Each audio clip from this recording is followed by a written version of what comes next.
Attention. Welcome to the Different Spectrums podcast. We dive into the wild world of mental health discussions. Get ready for profound talks, a sprinkle of humor and sarcasm, and a touch of colorful language. Just a quick heads up, our show reflects our individual opinions, which may not align with the standpoint of the podcast, our featured guests, or any related corporate entities. Our mission? To illuminate through laughter and satire because everyone needs a good chuckle. Chill out and don't stress over the small stuff. Legal troubles? No, thank you. Cancel culture? Please spare us. We'd rather keep this space lawsuit free. So buckle up, have a good time, and join us as we navigate the vibrant realm of mental health on the Different Spectrums podcast. Today's episode is sponsored by BetterHelp. BetterHelp connects you with a licensed therapist who is trained to listen and give you helpful, unbiased advice. By using our link, you can get 10% off your first month of therapy. So, Naz, as a therapist on BetterHelp, what has your experience been like? I've been doing it since January 2021, and it's been really fun and exciting. I've been able to reach clients all over the United States and the world. I've had good relationships. I've had folks that I've had for a couple months and a good handful where I've had for almost 2 years now. So it's magnificent. I've enjoyed my time and my clients. I love them. Awesome. You can do it all from your phone or computer via phone call, video chat, or messaging, however you feel the most comfortable. Let BetterHelp connect you to a therapist who can support you all from the comfort of your own home. Visit betterhelp.com/DSP or choose Different Spectrums podcast during sign up and enjoy a special discount on your first month.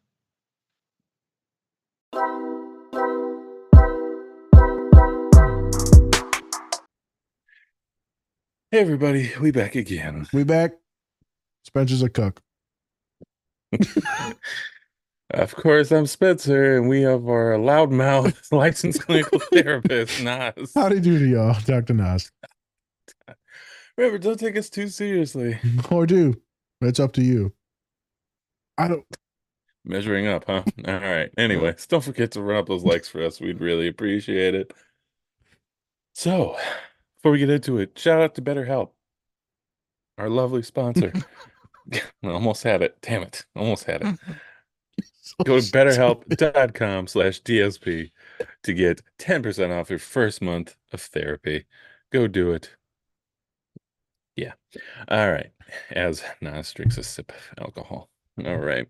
So today we are doing a clip show for Brooklyn Nine-Nine, specifically Raymond Holt / Andre Braugher, who passed away December 11th, 2023. So a little bit of a remembrance episode for us today. Captain Holt will always be, one of the best characters probably in TV.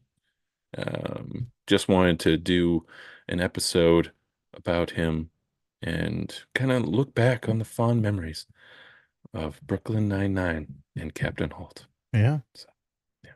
Nas, anything before we get into the show? Story time. No. I thought we were doing that after the break. No. It's right now. Oh, okay. Yeah, no. Oh, it was 1 second. Let me do this real quick. Oh, okay. Hey, everybody. Here's story time with Nas. This is the story time before the story time in the episode. So we're doing it before the clip. Then we're gonna do it after the clip. No, So, not after the clip. nope. You're gonna do it. I know you will. This is what you do. So it's story time with Nas. Here we go. Story time. We was in there with a student, right? And I was trying to get closer to her friends, and they were talking about how she wanted was a hug, this and that, right? Connection, love, support, blah, blah, blah, all the mushy stuff. I said, don't you girls braid each other's hair or some shit? He goes, what? I said, yeah, braid, I don't know, sit down, I don't know. Maybe one of you can sit next to each other, braid each other's hair, or maybe you just like play with each other's hair. I like to play with hair. I ain't got nothing, but I like, yeah. Or, you're like, petting. I said, All right. because, you just be like tickling or rubbing someone's leg, right? Or shoulder, or, doing this to their back. It's what I do. I don't know. What? Ain't got to be sexual. So I said, she's like, yeah, I like doing that with, with my partner. I said, it's fine to do with your friends. I said, everyone loves some heavy petting.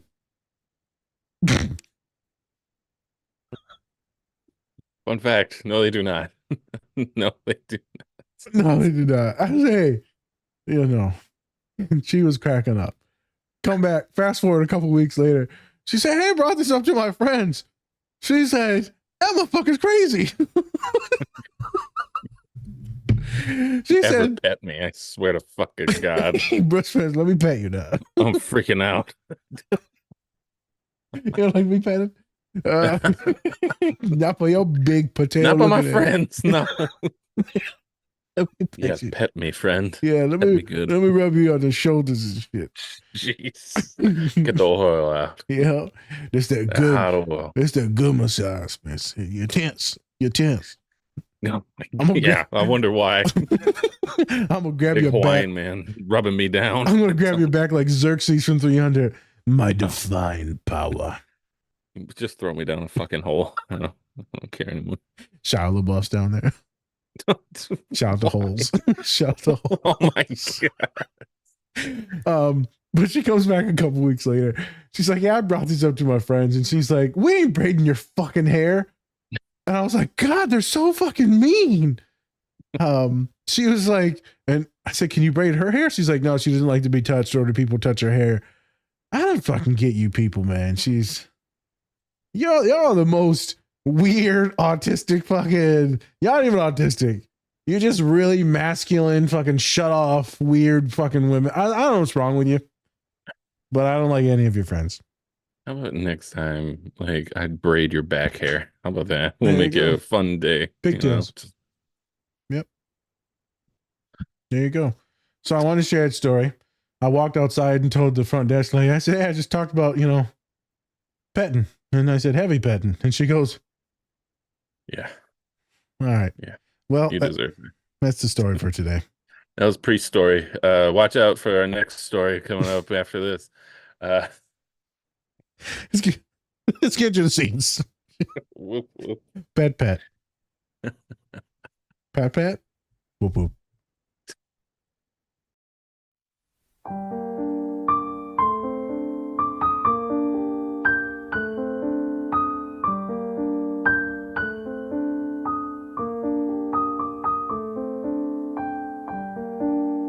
And the patrol guide, meet Morpsy.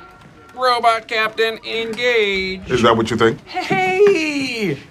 New captain alert. You must be the new CEO. I'm Detective Jake Peralta. Great to meet you. No, don't let me interrupt. You were describing what kind of person I'm going to be. I'd like you to finish. It's not necessary. Or I could recap very quickly, sure. Let's see.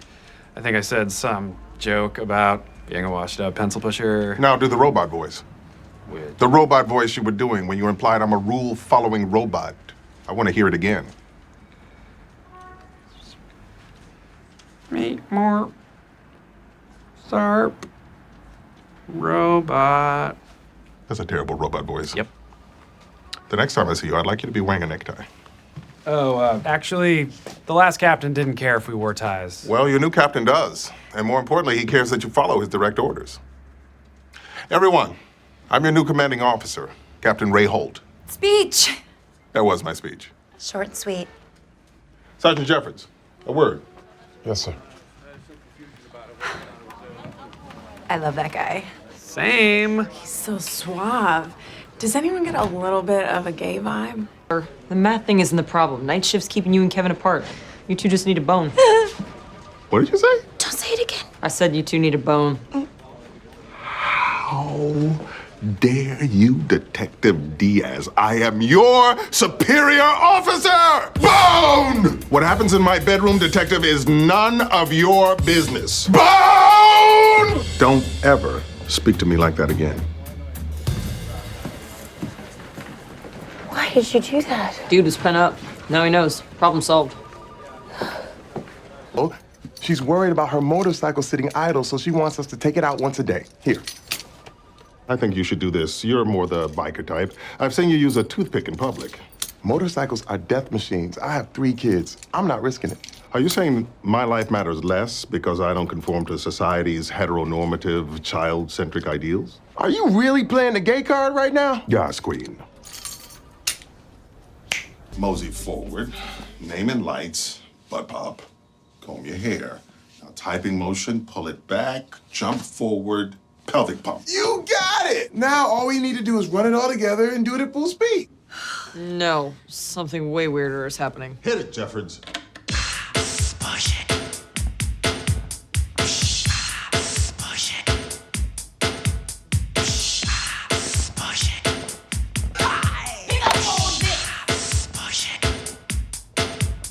Hey, I'm definitely distracted.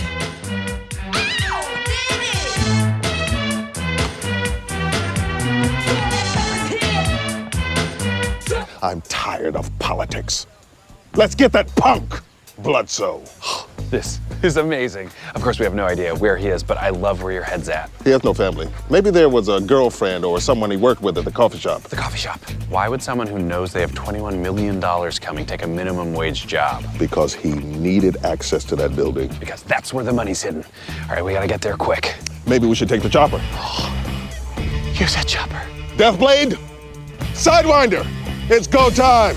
Roger that, wet blanket. No, from now on, call me Velvet Thunder.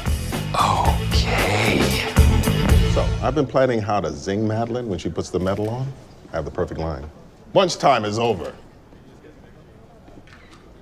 It's a play on lunchtime. Yes, devastating burn, sir. But you know what would really show her is if you said nothing at all. Oh, interesting. Let Madeline know she's not even worth my staying up all night crafting zingers. Lunchtime took you all night? Trust me, turn the other cheek. Which I recently learned is about faces and not butts. But works either way. Yes. I should be the bigger person. It shouldn't be hard, given that Madeline's not technically a person. For meritorious service, the NYPD bestows this award on Detectives Rosa Diaz, Jake Peralta, and Captain Raymond Holt.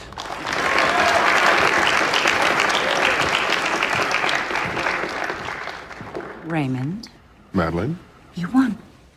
Go ahead and gloat, you toad.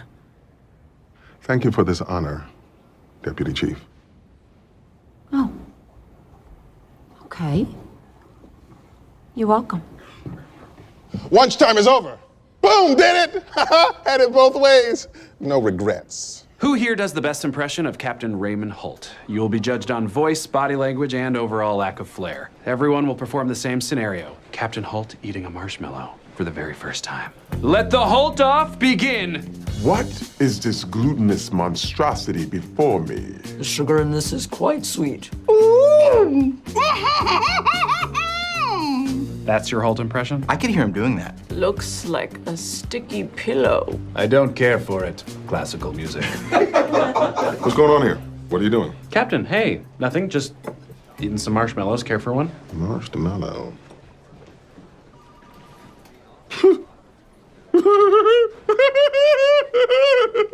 I knew it!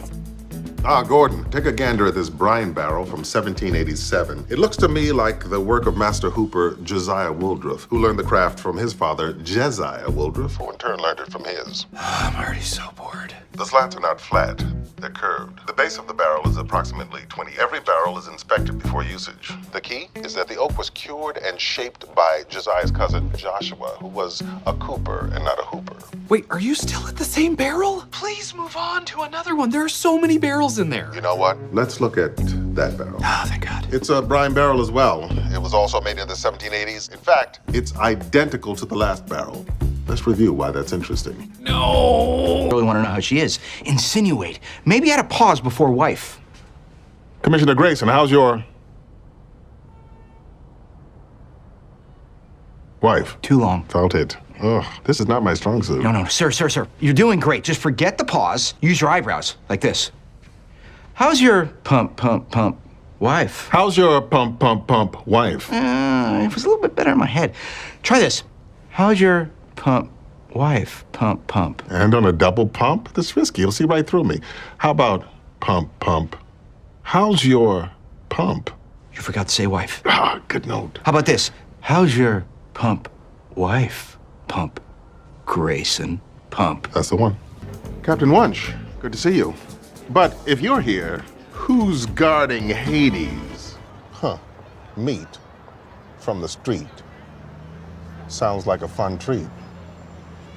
I'm a poet and didn't even know I was rhyming those words. But it happened anyway. It's a great idea, partner. Ruth, I'm gonna be straight with you. I accidentally knocked up a woman. Greg! You know me. I see a pair of thick, weighty breasts, and all logic flies out the window. I don't know what's going on down at police headquarters, and no one will tell me anything. So you're saying that not knowing what your bosses are up to is driving you a little crazy? You've used my logic against me. Well played, Timmy. Well played. Thank you, sir. Look at that. You've helped me find my smile. Hello, Detective. Is there a reason you're interrupting me mid-soup? Whoa, you really made the balloon arch. Maid? No. I birthed her. Do you want to know how I actually hurt my wrist? Yes. I was hula hooping. Kevin and I attend a class for fitness and for fun. Oh my God. I've mastered all the moves. The pizza toss, the tornado, the scorpion, the oopsie doodle. Why are you telling me this? Because no one will ever believe you. No. You sick son of a bitch. So who was your partner back when you caught the Brooklyn broiler? Martin Ormancup. He was a great partner. Smart, loyal, homophobic, but not racist. In those days, that was pretty good. I've never been more proud of you for anything in your life. I mean, I've solved a lot of cases for you. And yet crime has continued. Vindication! The Cairn Terrier is intelligent and inquisitive with a bold personality. A bold personality. We know what that's code for. She's a bitch. Sergeant, I'd like you to meet Richard and Dan. They are puppies. Very cute, sir. Maybe your twins would like some little furry friends. I'm sorry, sir, but that's impossible. With the twins learning how to walk, chaos reigns at the Jeffords household. I can't let those innocent pups into that madhouse. Terry won't do you like that. I understand. Just know, you have disappointed all three of us. That's cold, sir. If you excuse me, Sergeant Wells, we need to go to the BRB. It's BRB time. We're BRB-ing.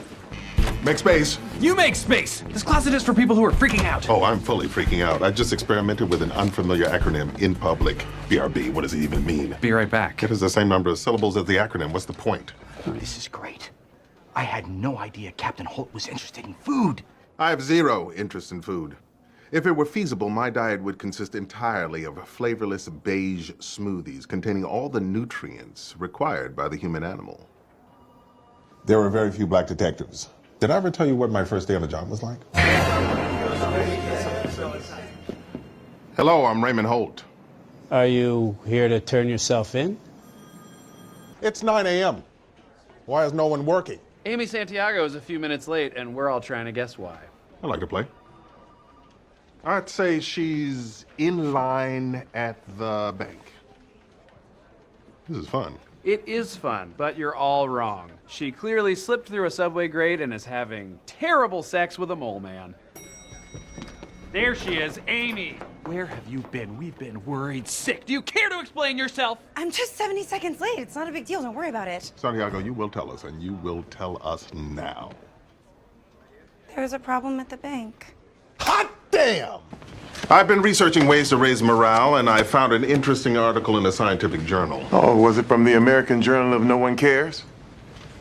According to a recent study, the physical act of smiling can improve your mood. I suggest we give it a shot. Now you all try.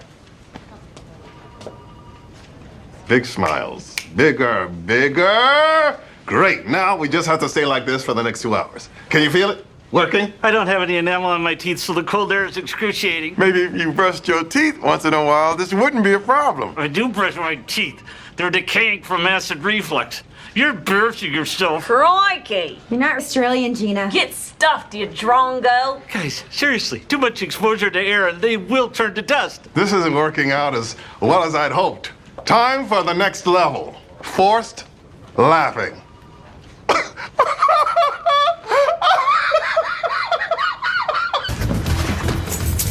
Jackpot. Let's do this. And how am I supposed to get all the way up there?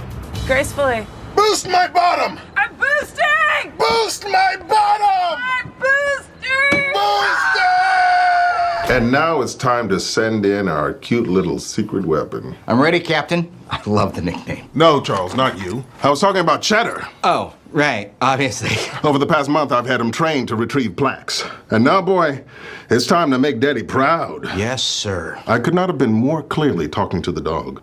Sir, I thought you said this was my case. I gave you 2 weeks. I'm done fending off the organized crime unit. Squad, since Peralta's briefing was cut short, you can all use this time to clean up your desks. Look at this place, half-eaten food, crumpled tissues, pictures of your families. What's wrong with pictures? If you love someone, you'll remember what they look like. You all right, Captain? Tough weekend? I went to Barbados with my husband. We wove hats out of palm fronds and swam with the stingrays. I've never been happier. Guy's impossible to read. Don't even try. That is without question the funniest story I've ever heard. What'd you do? What'd you say? Nothing. We just said welcome back. And laughed with him about all the weight he gained in France. Why is everyone just standing around? Get back to work! So long, Tank. Tank! I gained 3 pounds in Paris. 3 pounds! Sarge, that painting is tight. It's terrible. The brushwork is sloppy, it's poor use of negative space. I'm a fraud. Not at all. I'd like to take this home for my husband. He'll be glad you made me look so happy. Rise and shine, detectives, rise and shine. Peralta, I want you to bring everyone up to speed. You slept in your office and you look exactly the same. How? What are you talking about? My hair is a mess. Oh, yeah. Hey, Captain. Mind if we sit? Is everything okay?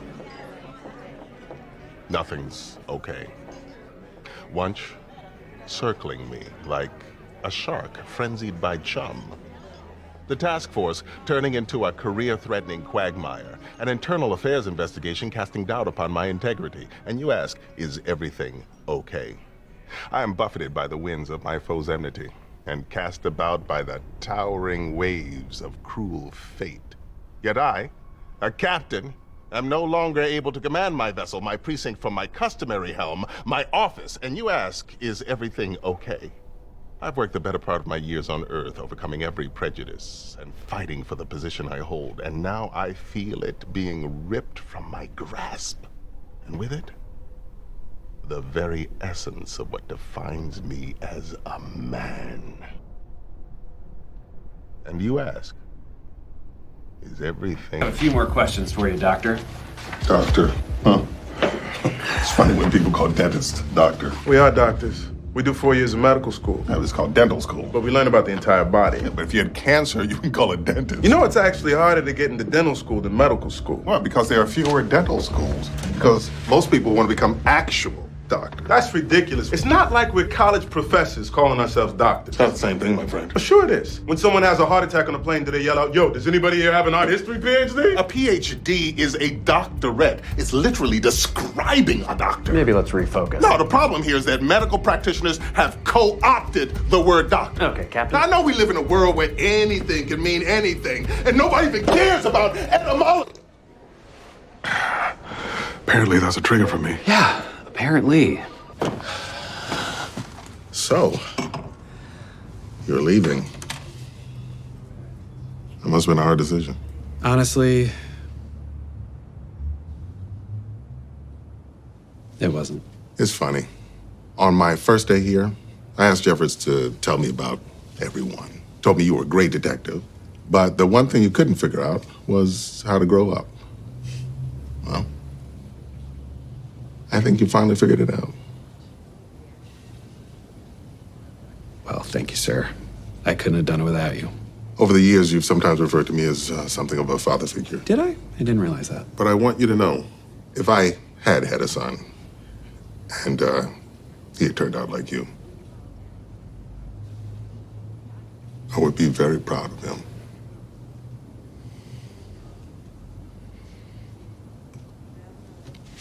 Thank you, sir. Wow. Wasn't expecting to get this emotional. It's not bad for an old robot, huh? Yeep, warp, seep. Sir, did you just make a joke? I believe I did. Yes. I guess in the end, we rubbed off on each other quite a bit. Title of your sex movie. Did I do that right? It was perfect. Hey everyone, I'm here to talk about our new collaborator, Toink Toys. They have a wide selection of, you guessed it, toys and other great collectibles. They have products from Marvel, Star Wars, Harry Potter, and everything pop culture. You could say they put the toy in Toink. So go check them out at toink.com and use our code Different Spectrums Podcast to get 10% off your entire order today. We back again. We're back and we're live. Like the tism that's in Raymond Holt's character. Yes. Very autistic. Very autistic. Yeah. Yeah, so today we're kind of just chilling, doing this is the easy pod, right? Just want to sat back, talk about some clips about Raymond Holt. Pretty easy, right? Pretty. Yeah, I mean, what was your favorite episode or moment with Raymond Holt? So they showed one of them was the bone one. Right. Bone. I feel like it's just so funny because he's so loud in it, and he's always cool, calm, collected. And this crosses up everything. So if we backtrack it a smidge, this character is like super autistic, in my opinion, coded autistic through and through. Me and Spence, I'll ask him a question in a second, but I think many of them are autistic just in general, or at least ADHD. They all got a little autism. Mm-hmm. So the very first clip that we'll show is the Meat Morp one, the robot one, which is pretty much how he acts.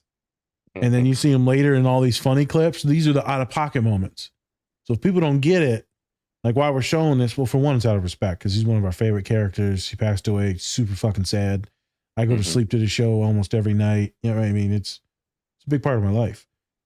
This show was on for like 8-9 years because there was a couple breaks in there too because it switched from NBC to Fox or from Fox to NBC. Yeah, from Fox to NBC. Fox to NBC, I think. And I think it ended like during the pandemic. Yeah, because they did some pandemic stuff, so it ended like in 2021. Yeah. So whenever he's out of pocket, or like one of my favorite things, like loud, because it doesn't make sense with his character. Whenever they make fun of his stoicism, we'll be like, "Oh yeah, can't you tell I'm happy?" And they're like, no facial expression. He's like, "This is the most I've ever smiled in my entire life." I'm like, what the fuck? This scene that we showed when he's talking to Rosa, they cut it early. They shouldn't have. About how to break up with the dude. He's like, you got to send more than a text. Because she just sent him like, hey, we're breaking up. Mm-hmm. She's like, oh, maybe I can send like an email or like or just like a longer text. And he's like, that'll do. And then someone comes in, you both are fucking psychopaths. He's just so autistic in this show. So we'll get into why I think he is like that. It's hard to pick your favorite episode, Spence. It really is. Right. Sounds like you might have a couple. Like they're all in there. They're all in there. Some of the ones where one of my favorite moments is the one we're going to show at the end, or we showed at the end, is when he tells Jake pretty much, I love you. Right. And then there's another one where he's getting ready to get promoted. Wunsch promotes him. And he's getting ready to leave Brooklyn Nine-Nine. He's like, I love all of you deeply. And this has been some of the best moments of my entire life. And I'm just like, oh!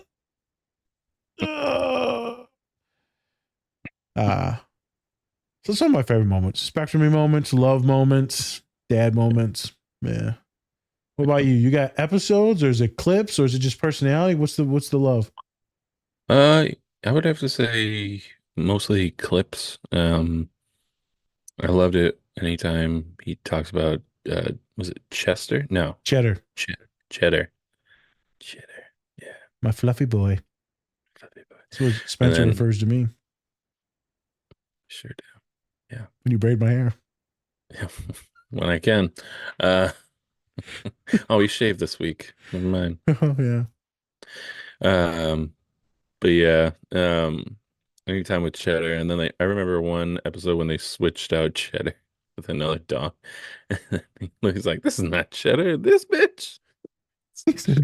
He said, "This is just some basic bitch," and I was like, "Oh my god!" Takes a lot of things seriously. His husband and also Cheddar. Two things takes very seriously. Yeah. So love that. I love the clip that we showed when he's talking about dentistry. It's just a funny clip. He just goes off. How dentists think they're doctors. And it's just those small things that you just get so intense about and you get triggered. And I can really relate to that. So Yep. It's like when me and Spencer playing video games and someone else that he doesn't like talk shit, and he's just like, "I hope you die." hey, to be fair, I go a little bit more strategic into just like I hope you die. Like, my talking shit isn't just like it's Yeah, it's a a little bit bit more more strategic a than little bit that. more emasculating. It's a death by at least 10 swords, maybe not 1,000, but at least 10. Hey, you know what? It's still a death. Gets the job done.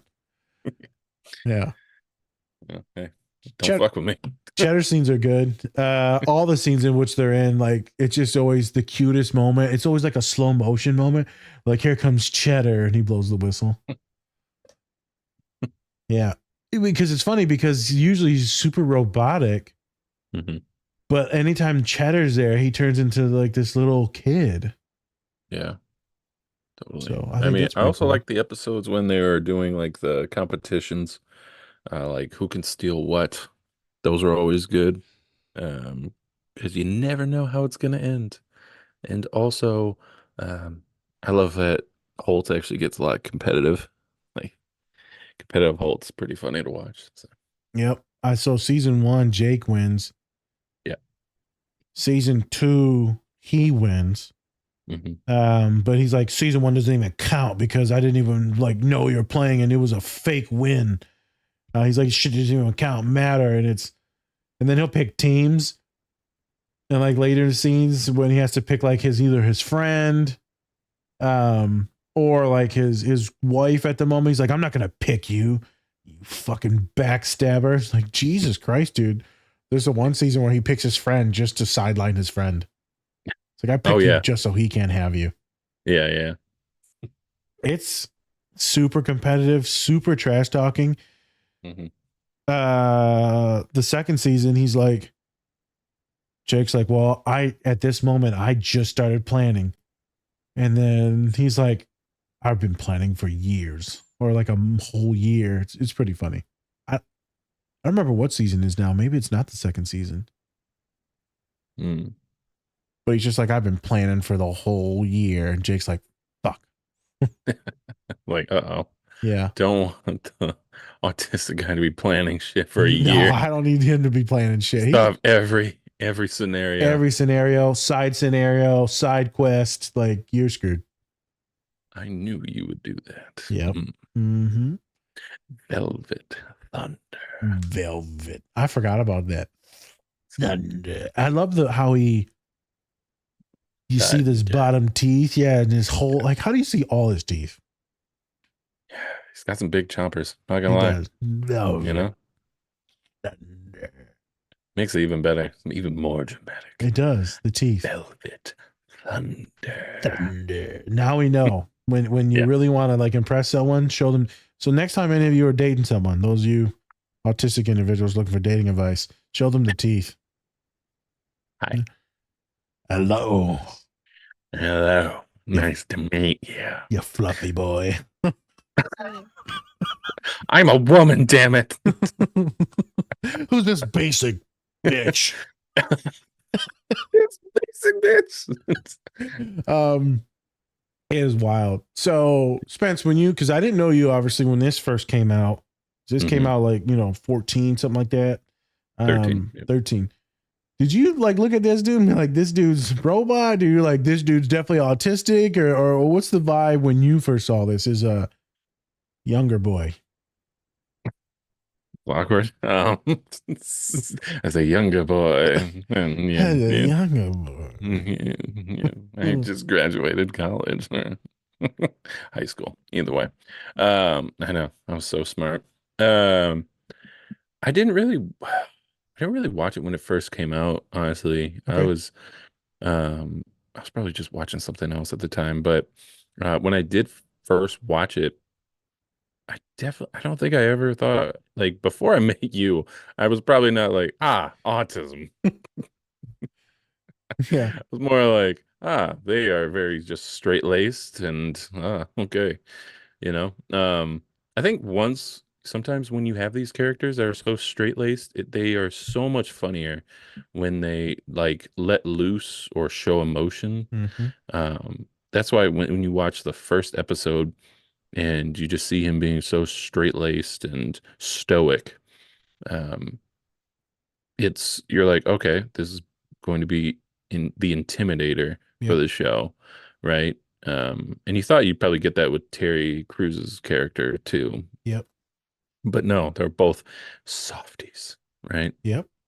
And so when you first kind of watch it, yeah, but then once it kind of keeps on going along, and you actually see like, oh wow, he's actually trying to make jokes. He's trying to be funny. He's actually a very sensitive person. It's great to see. It's great to see. And I think that's a lot better, I guess, PR for people who are maybe autistic too. I'm happy for those that, are self-diagnosed or diagnosed by a doctor and they're very outward about it. That's great. But then there are a lot of people who aren't and who actually are very stoic in a way, and yet they still have these flashes of just different emotions and it doesn't have to come out all the time. No. And that's what I like about the character is that he can be very serious, but then he can also be very fun and loving at the same time. So I love that about him. Yeah, let's sit in that for a quick second. So even though he is very stoic, very reserved, very robotic, not a lot of facial affect, not a lot of emotion that comes out, very short-worded, quick-worded, what's it called? Quick-worded? Quick-worded? I feel like that's not right either. But he's very short with everything, and it's very intellectualized too. So it very much feels like you're talking to an encyclopedia, not really a person. Right. But, and maybe that's you. And there's a lot of folks out on the spectrum that are like that, a little bit isolated, right? Highly intelligent, shy, bashful, whatever, not, very stoic, reserved. And when everyone's talking, they're on the sideline. But everyone loves him. I want to make that very clear. Everybody on staff loves him. His entire squad loves him. So you could be that person that's not super bubbly, not super bright, that's not the star of the show, and still get a lot of love and attention and respect. Because it's based on the person that you are, and maybe not just some of these things that you emote. But your humanity is more than a smile. Your humanity is more than some of those subtle things that people do. People know if you're a good person by the things that you do, your works, the way you treat others. And he treats everyone with kindness and respect. And he has a very big moral compass, and he sticks to his ethics, who he is. I just want to be clear on that. So he is reserved in many ways, but also, everyone loves him. And Jake tries to, Jake got daddy issues. So, that's a whole different thing. Father? Father? There's so many episodes where he calls him father. Did you just call him father? No. Yes? So I think that's what I love about him too, is that you said, he's robotic in love and kindness. And that's what the word there is, the juxtaposition. You got this one version, and then he can tap into this other one, and it throws you off and it shocks you, and it's magnificent. If we talk about men and masculinity, it's the same thing. I was teasing someone the other day, and I was like, I got emotions too, asshole. I don't show any of you bastards, my coworkers. I only show them the idiot, But I don't ever show them any real gushy stuff. But every once in a while, it'll spit out. My students see it. Spencer sees it. The podcast sees it, but other folks don't see it. What I love about Ray is what you touched on, his like deep love for not only like his partner, but also his squad. Like those are his children. I mean, that's what he cares about. And there's a lot of other racial stuff and queer-based hate bias stuff in there too, right? Gay cop, you're going to see the one scene, or there's a couple scenes when he walks into the precinct and they're like, you here to turn yourself in, boy? There's the one scene where he's like, yeah, I had a partner and he, he's a homophobe, but he wasn't racist. And he's like, that's pretty good back then. Yeah. You only choose so much. For real. So I'm going with this. One of my favorite scenes, but it's not like a happy favorite scene, is when Terry Crews's character has to make a complaint on this white guy that arrests him and beats him up in his own hometown when he was going to look for a little girl's doll that got lost. It was it's also the white cop in Dexter in the original series, the white dude that was always super fucking tan. The younger guy. Yeah, the asshole. I know who you're talking about. Yeah. So he beats up Terry Crews's character. Terry Crews wants to file a report, report this dude for harassment. So Captain Holt squashes it. It's like, don't do that. It's going to ruin your record. You're applying for all these promotions. He sits down with the white guy. White guy's like, fuck you, man. You know what you were doing. You should be in that neighborhood. And you shouldn't be looking suspicious. And he's like, this is racist as shit. Then he decides to go against Captain Holt and says, I'm filing this. Captain Holt freaks out, says no. Terry Crews goes, you fought so hard for all these things so we could make complaints on people like this. You did it one way, being this black queer individual back in the day. So you had to repress and hide a lot of stuff and deal with it. Now we can get people in trouble. Mm-hmm. He does get the white dude in trouble. He gets paid administrative leave. So we've heard that term a lot when there's a lot of racial hate biases happen with officers. And then Terry Crews does get hurt actually from it. He doesn't get the promotion that he was supposed to. But he thought that he did right. So him and Captain Holt have a really good moment. He's like, I'm proud of you. He's in, I apologize. That was a good moment for Captain Holt because he's realizing that all of us do this. We have our own little vision, implicit or internal biased. We only see things from our point of view. And sometimes we can guide people and not get out of our own way. Even therapists like me, I'm guiding people. It's still by my point of view. I'm guiding you. Mm-hmm. Sometimes I need to do some introspection. What's going on right here? Why am I doing this? Why am I saying this? Why am I feeling this? Would I say this if this is a white individual in front of me, or a white male in front of me, a brown male in front of me? So you need to think about that sometimes. Mm-hmm. That was a good episode. What was another favorite clip out of the 15, 20 clips that we saw? I really liked the, Velvet Thunder is always a good one. It was just good. Because the whole episode is now he's finally opening up to Jake and actually going to he's starting to actually use the vernacular that Jake uses, which is always cool. Because like I said before, once he starts opening up, then you're like, wow, this is such a great character. Even though they're keeping their stoicism to they're still stoic and they're still, I'm not making a ton of facial expressions. Now they're actually you have these moments that are so selective and you get to see the joy in the character, and it's not just a one-sided, person anymore. You appreciate it more. Yeah. Because it's so little that you see that. So it makes you really appreciate all the Velvet Thunder. So it reminds me when you're trying to teach someone in therapy, mm-hmm. What's the language? You putting the riz on them, girl. You putting that riz on. So I said riz, and my student goes, don't ever talk to me ever again. I was like, well, fuck you then. Hope your ass fails. So when you're trying to teach people how to maybe make eye contact, handshakes, appropriateness, topics, how to start a conversation. So it reminds me of like Jake, where he always tries to get him to be more, I'm going to use this and it's going to sound, bad, but more human instead of more robotic. It's going to be more like emotional. So you can have these conversations in relationships. Because if you're going to run into some other spectrum-y folks, if it's two introverted spectrum-y folks, y'all probably not going to talk to each other because you're going to be like, fuck it. Or I don't want to because I'm anxious. So Jake tries to give him some of that swag. And I find that doing with clients all the time. Just teaching them small things. So I'm going to go a little pivot. The one scene, hilarious. The scene where so I heard science research study that if you smile for amount of time, it makes you happy.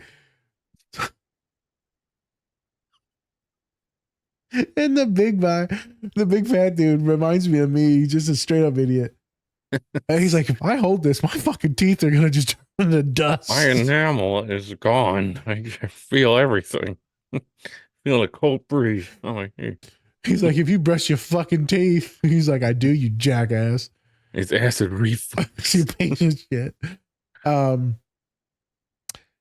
So that reminds me when the therapist, so technically Captain Holt in this situation is trying to teach other folks that are also autistic on how to be more personable and not normal, but more personable for job interviews, like dates, stuff like that, when you're trying to make these connections. So smiling, reciprocity, and like language, asking them some questions instead of going on for 24 hours about a barrel made by some random dude, and then you talk about another barrel. So there's a few nuances about meeting new humans. Doesn't matter if they're on the spectrum or not, or neurotypical or not. And so that scene is hilarious. Hilarious. Because, right, I've had some students in there and we're practicing smiling, Spencer, and like I have them go home and practice it sometimes. And they'll be in their nods, I figured it out, and they'll be like, yeah. Yeah, so you like some cheese. That looks like you just squished 3 of your hamsters to death. And keep patting me. Yeah, you're proud of me. No. Which then leads into the other one, which is I've used to mess around with Tara to figure out, because she hated eyebrow lifting. So I actually sent her that scene. Or no, we watched it in my office. And she's like, turn it off. Turn it off. She just can't handle facial expressions.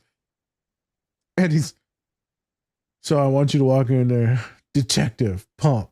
I know what you did with that lady. Pump, pump. Pump, pump. He's like, he's going to know a double pump? Double pump? What? And I've literally have gone through this, like smiling, all of it, questions, I literally all of it. And that scene is perfect of trying to teach someone on the spectrum. But then think about it. It's a fucking idiot like me that's also autistic trying to teach someone that's autistic on how to be neurotypical. And how the fuck do I know about neurotypical conversations? This is how you be quote unquote normal. Yeah.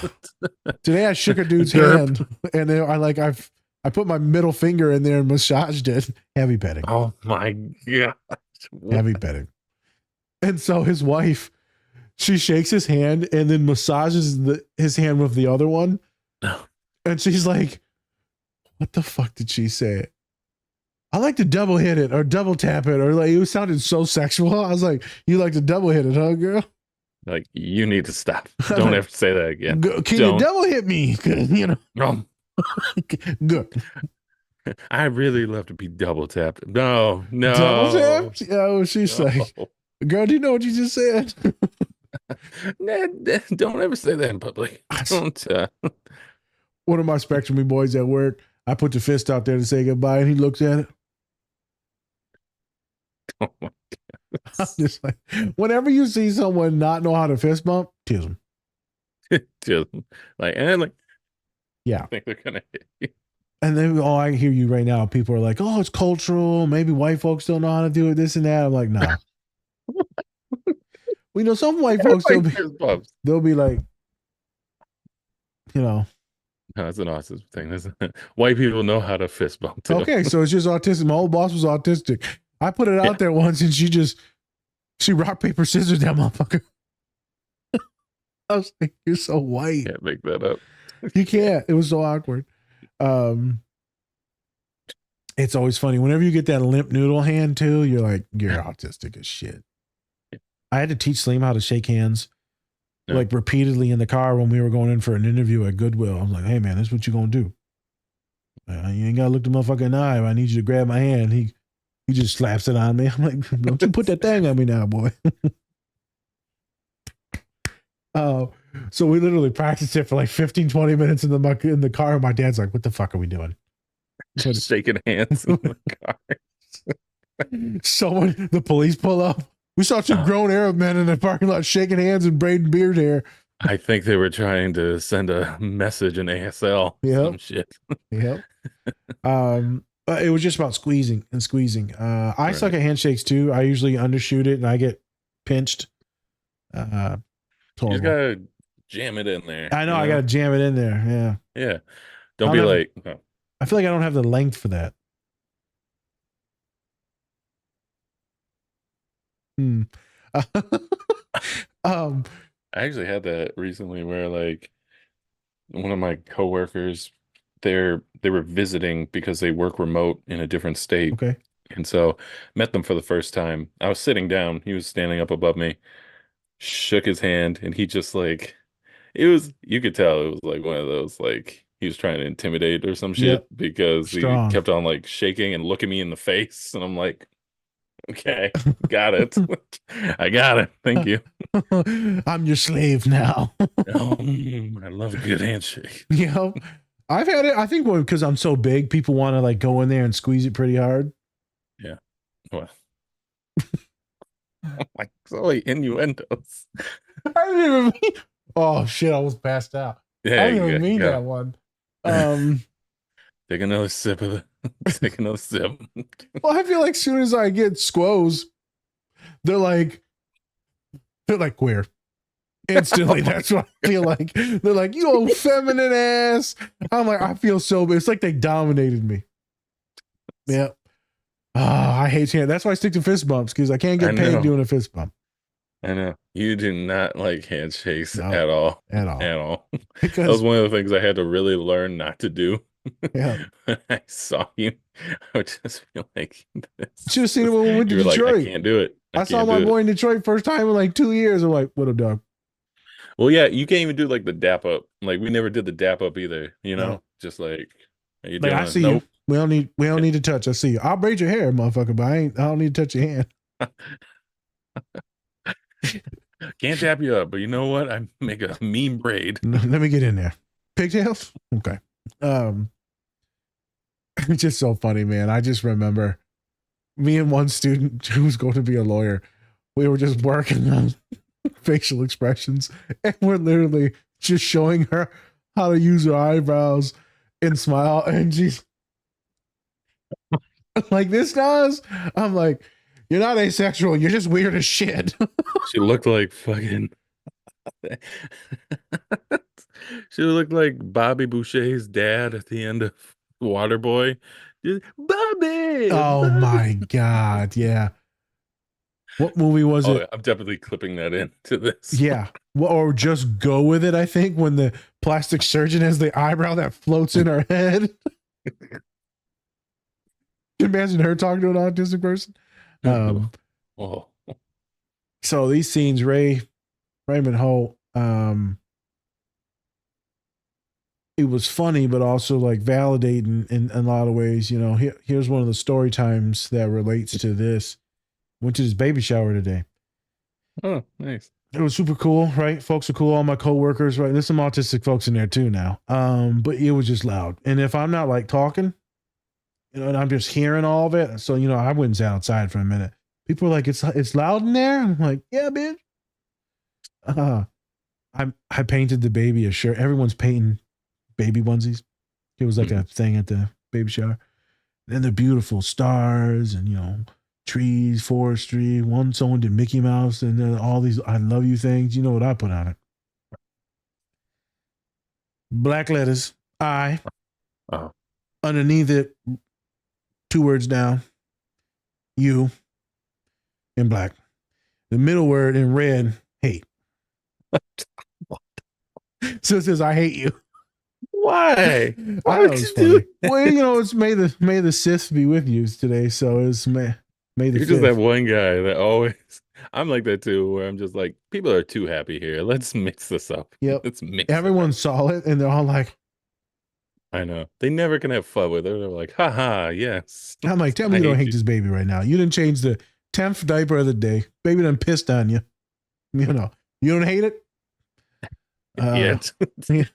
That baby hates you too. You keep changing that shitty diaper. It just wants to play in its shit. That's what they say. We were playing the baby games, and they did the shit where they put the candy. I don't know. I think you told me about it. Where they put the candy in the diaper, and you got to figure out what the candy is in the diaper. You told me about this. Well, yeah, they did that on NBA on TNT. Okay. Yeah, Charles Barkley almost passed out live on the set. Bro, I almost threw up. I saw that shit. Exactly. Yeah, almost threw up. And I said, I ain't playing with no one's diaper but mine. I like playing around and shit, but it's got to be my own shit. Why are there so many peanuts in there? Oh, hell. Yeah, we're going to do a pivot. I saw that first one. I was like, I ain't playing this shit. Nope. It's just a Ruth bar.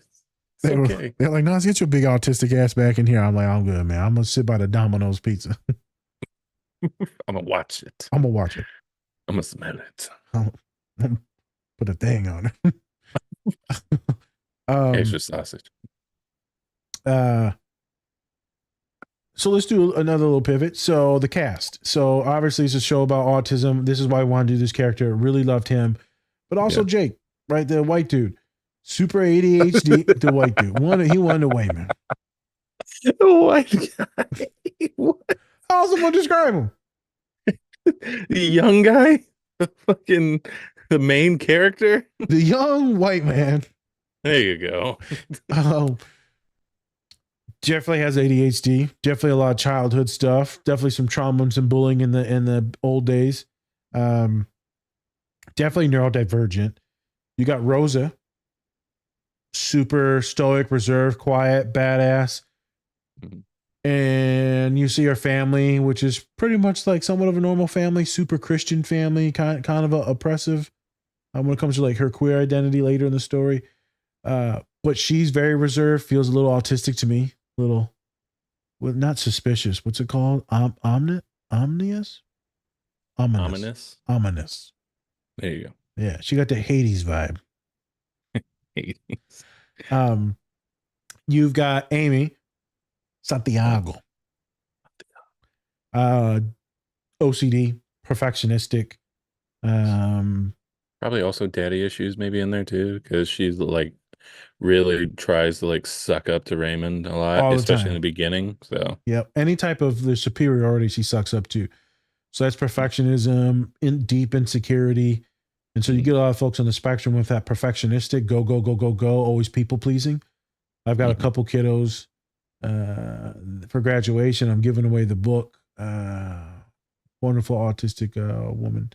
I'm giving away the book, The Giving Tree, right? Because they just give, and then they just die. And so she comes off very spectrumy to me, just the way she is. Her Excel sheets, her dad's autistic as shit too. The booklets that she's got with all the tabs, these are the shitty tabs. As soon as someone says they have shitty tabs, you're autistic. Dumb has so many tabs. She does? She tabs everything. Autistic as shit. I know. She gave me like some tabs and she was like, I hate these ones. These ones suck. I was like, that's the most autistic thing in the day. To be fair, I've only saw a few people at the baby shower. But autistic thing of the day. Yeah, she loves her tabbies. Loves the tabbies. Is it certain ones or certain colors that she hates? It's certain ones, like some ones that you can't like really get good writing on.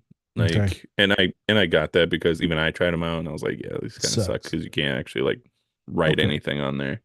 But yeah, not as autistic, but still, it's up there. It's Should up there. probably watch this and be like, son of a bitch. Who else we got? Boyle. Super weird, super just weird family, awkward, socially awkward, kind of gets abused by his wife and then ex-wife. So you see that like he gets taken advantage of by a lot of people. Loves to dress up for Halloween, super goofy. cook. A lot of folks on the spectrum are master chefs. You know, he's also a blogger, a food blogger, like really intense food blogger. He's got that master yeast dough that's sitting in his fucking desk. We do shout out to Boyle, as he is the one true Boyle, because he opened up the master dough. And there you go. Holt, bodybuilder for sure. I think he might be actually autistic in real life. Holt? Or not Holt. Sorry, Captain Terry. What the hell is he? Lieutenant Holt. I think. No, it's Captain Holt, and then is it Lieutenant It's Jeffords? Lieutenant. Oh, Lieutenant Jeffords. There you go. He tries to get promoted to captain, and that's when he gets shut down. Mm-hmm. His character, just in general, is just hilarious. All of them are neurodivergent for sure. You got the two knuckleheads that are just eating ADHD, just fucking fat as shit. Then there's some flashbacks when they're like gorgeous. Oh yeah, her, the assistant, definitely autistic. A little narcissist too. Just a little bit. Just a little bit. A little bit. Yeah. It's magnificent to have all those folks, to have all those squad. I would love to have a squad like that. So many different characters. Mm-hmm. And Holt has his own story arc with every single one of like parenting, loving, nurturing, guiding. He gets Jake to be more mature and an adult. He gets Amy to chill out, but then also finally be secure in who she is as a woman, as an officer, as a captain. Mm-hmm. He gets Holt when he was Jeffers when he's super scared about guns and all that, gets him over his PTSD related issues.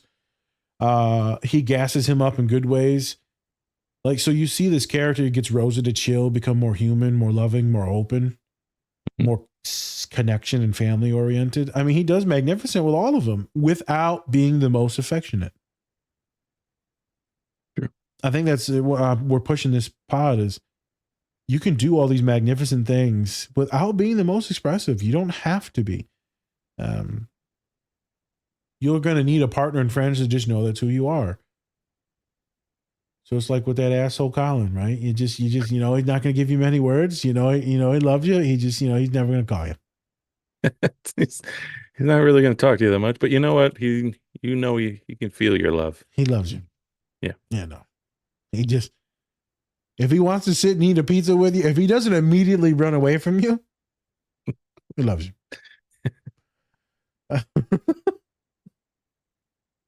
soon as he starts pacing, just know it's time to go. Wherever he's at, as soon as he starts pacing, time to go. Time to leave now. Time to leave. He's like, I'm good. I'm glad that him and his partner stayed together in the show because that was touch and go for a little bit there. Right. As someone that's autistic, or also because of his other identities, being black, being queer, or obviously he's not labeled autistic in the show. Proving yourself is always a thing. So he overworks and he overworks and he overworks. Well, now it's impacting his relationship and his partner and the love and intimacy. So hence the bone scene. Because, maybe you just need, one of y'all need to pipe it up because I don't know what's one getting piped, but someone needs a pipe. Anyone call a doctor or a plumber? Is there a dentist in the room? If she would have mentioned dentist, like boning a dentist, probably would have sent him over the edge. When they try to set him up that profile. I forgot what he said, but that was super weird. He's like, I sound like a hua. I sound like a... Oh. Yeah. The scene where they're mocking him doing the marshmallow was good. Oh, yeah. That's pretty good. Gelatinous. Yeah. Gelatin. A marshmallow. And then he does like sounds like Yoda in the fucking Fortnite backpack. It was terrifying. He didn't even say like marshmallow. He's like marshed mellow. He's just so particular. Concrete, very concrete, doesn't get the sarcasm. And I feel like now that you know about all the spectrumy stuff, you're starting to appreciate that now more, the coded characters. Yeah. I was telling you in My Hero Academia how the one boy I think is like autistic, and a couple folks are like, it's the autistic boy that I work with too. He's like, I was like, think about it, bro. He got echolalia just like you. He's like, oh shit, you're right. I was like, yeah, dude, that's representation. We got one. He's the strongest, greatest hero alive. Better than All Might. To be fair, All Might got fucked up. All right. He did. Got fucked up. Couldn't even transform into All Might anymore. Yeah, he lost This motherfucker was just Ted. He just a skinny autistic white boy. And he couldn't even talk shit. He could. Just punch him in the gut. He did. I know. So yeah, that was just good scenes. Hopefully all of you laugh at these scenes. The wanted to do it out of respect, but then also just hellatism. The whole show, if you watch it, you'll see it, you'll laugh at it, you'll appreciate it. I loved him in some of the other shows that he was in as well. There was one he did with Ray Romano that I really enjoyed when they were all just dads. okay. That was really good. And they were dads. He had diabetes in the show. It was sad because it was all these just older dads, and then I think they were like single dudes too. So that was interesting. And then I think he was in another cop show too. I think so. He's been in so many shows. A lot of shows. So he's a really good actor. It's not just this. This is just one of his longest running series. Oh yeah, he was in Glory. I think he gotten in like a nomination for something in that. Okay. But yeah. Yeah. He was in this show called Homicide: Life on the Street. Was he in another big hit show though? The only other show Top show? it's not showing anything that's like okay. Forget it. like his top. All right. Yeah, I thought there was another one in there. It's just, let's talk about this real quick and then we can get out. Is it weird for you to watch a show that the dude has passed? Like, is it, because for me, it's weird because I've been watching it for, 10 years. I don't know. For you, is it weird or like, no, or like, but you know that he died. So is it nostalgia? I don't know. You get what I'm saying. Does it bring up anything?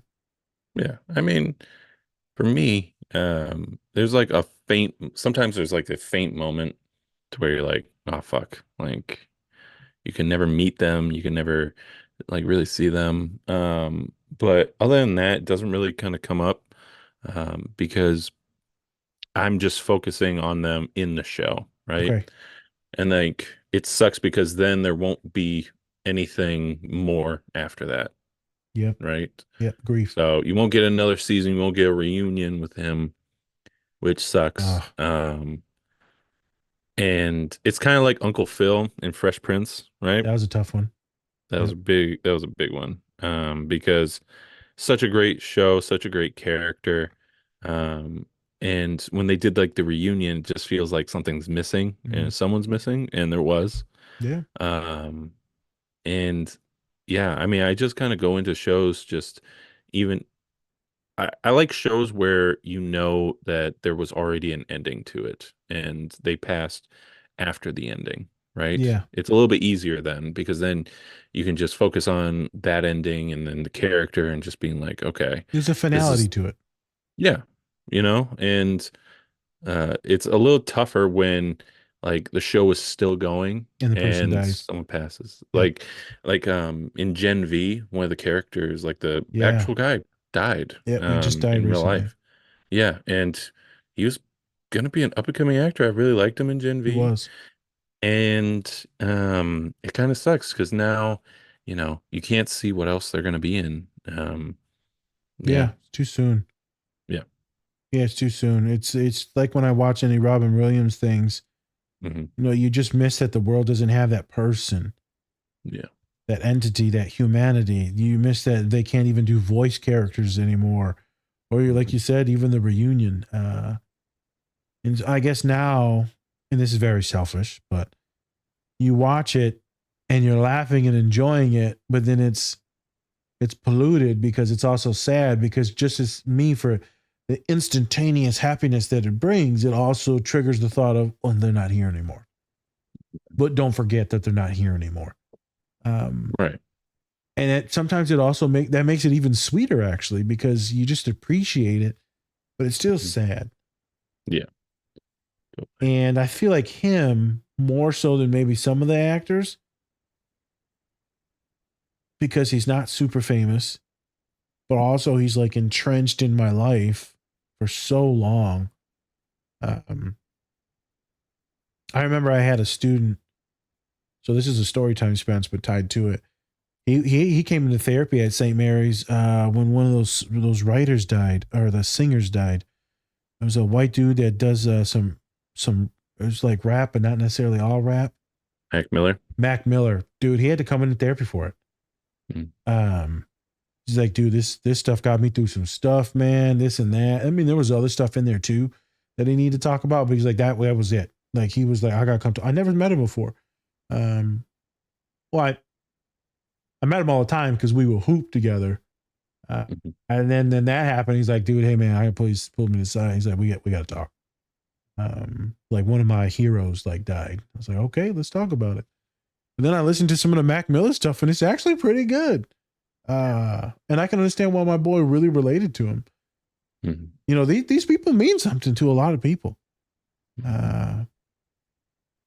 Right? The songs. I know if some of my favorite artists were to pass, I'd be devastated too that were singers.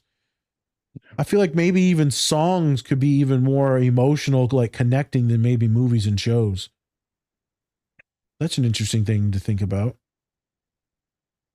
Because music can evoke so many more emotions compared to shows. Shows can too, though. There's just so many episodes.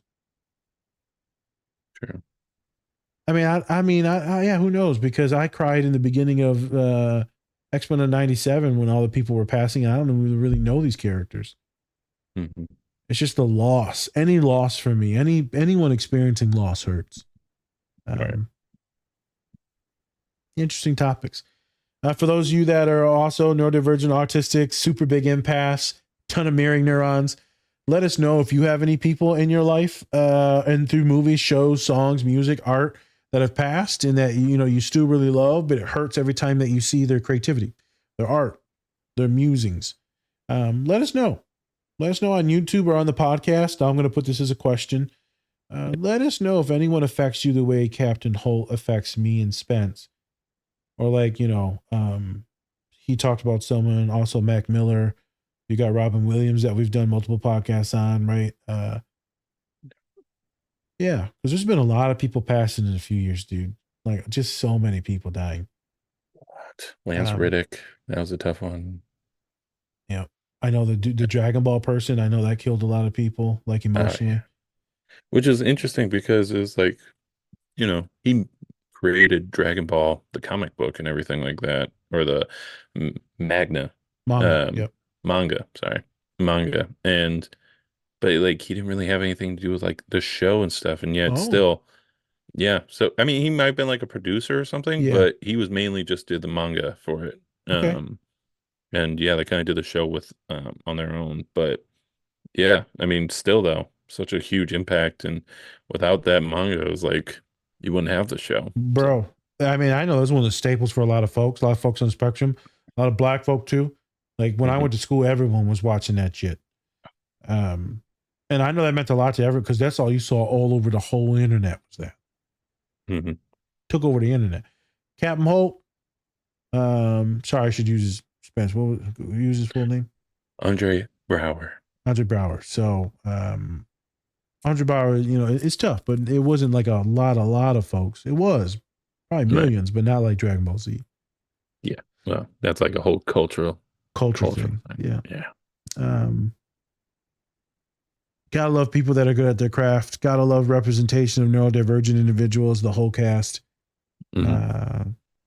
Condolences to the Andrew Bauer fans, family, friends, the cast members. I'm sure they took that hard. That had to have been devastating for the cast members.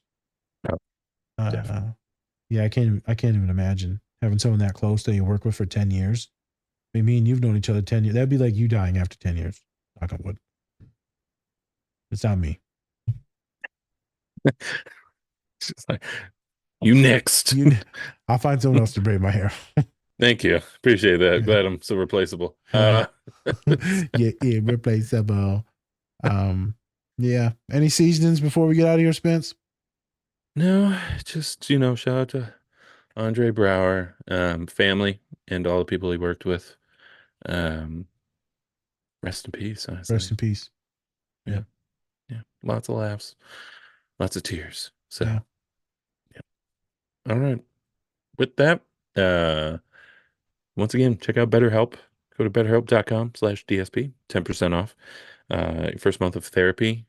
Go check it out. If you're kind of going through a hard time and you want to do some remote therapy, great time to actually check it out. Yes. Especially, you can get a little bit of a deal off BetterHelp. So, please go check that out. And yeah, I'm Spencer. That's Nas, Different Spectrums Podcast. All right, everyone.